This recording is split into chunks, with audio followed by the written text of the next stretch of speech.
Hello, everyone. Welcome to Kudlow. I'm Larry Kudlow.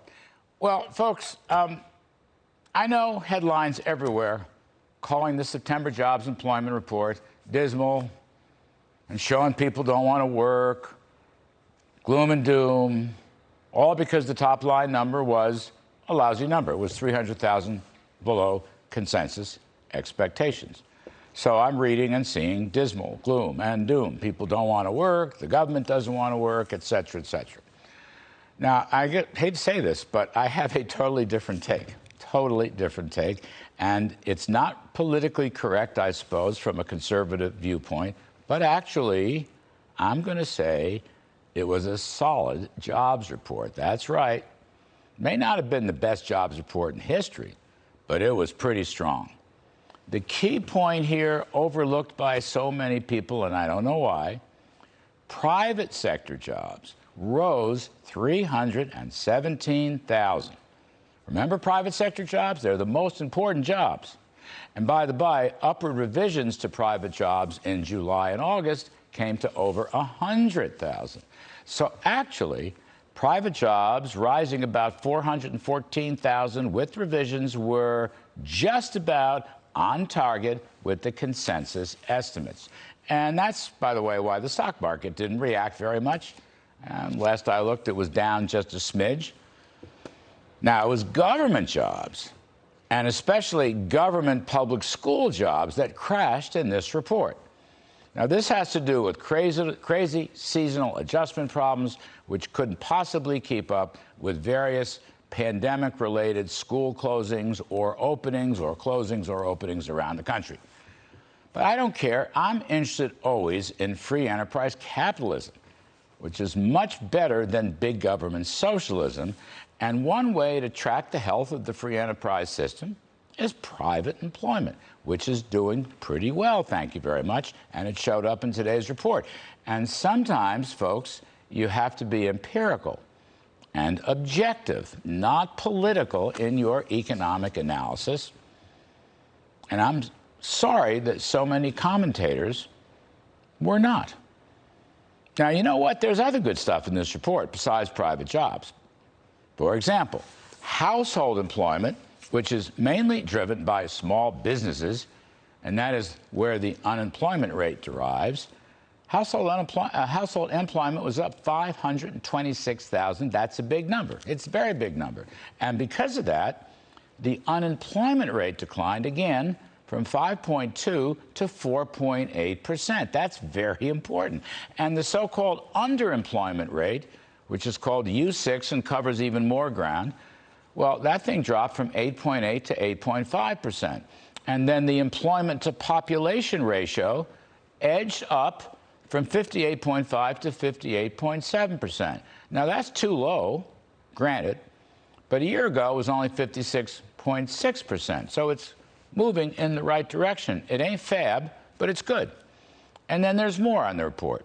Wages, as measured by average hourly earnings, jumped 0.6%. That's up 4.6% for the last 12 months. That is good. Meanwhile, aggregate hours worked were up 0.8%, a very big number, and up 4.7% for the year. I'm throwing a lot of numbers at you, but they're important numbers because, as I say, when you look under the hood at the private economy, the jobs was very strong in September. Now, here's a little trick to explain the economy and to understand consumer income or worker income. You take hourly earnings, wages, times hours worked, and that's called the wage income proxy, and that jumped up 9.5% over the past 12 months. It is a huge number.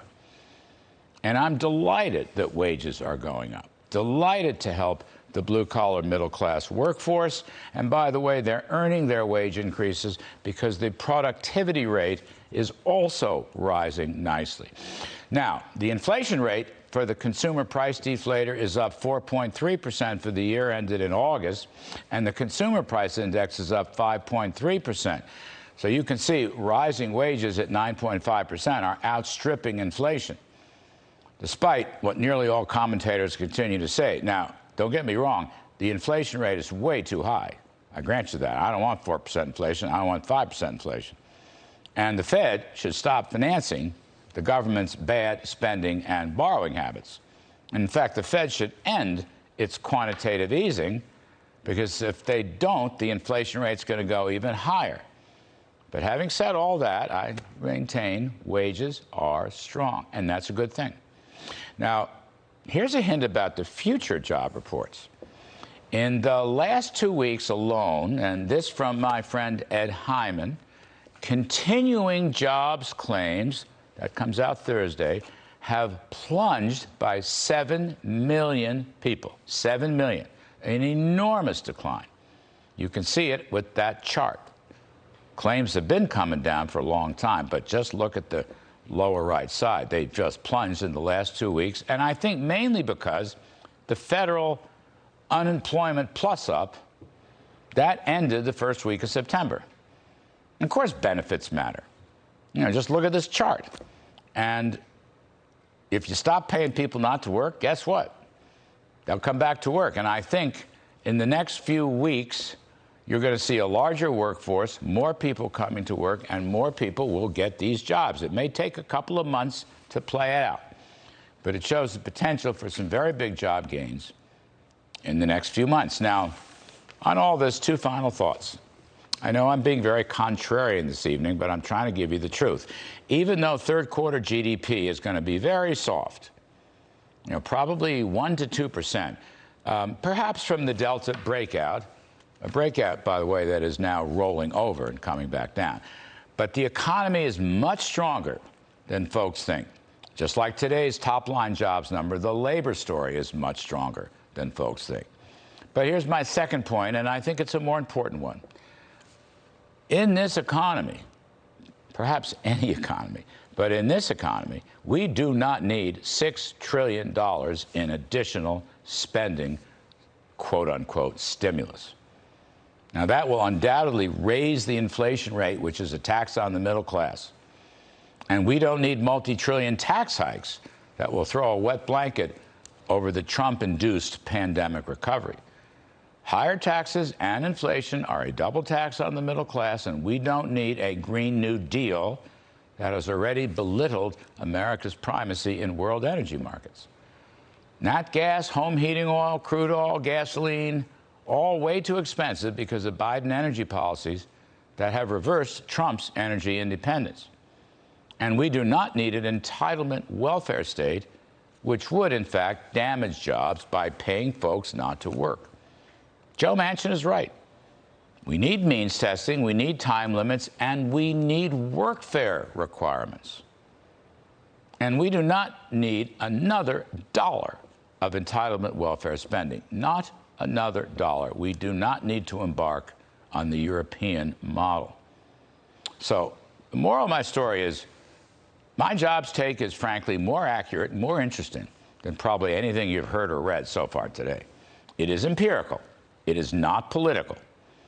And second, I will simply say, save America. Kill the bill.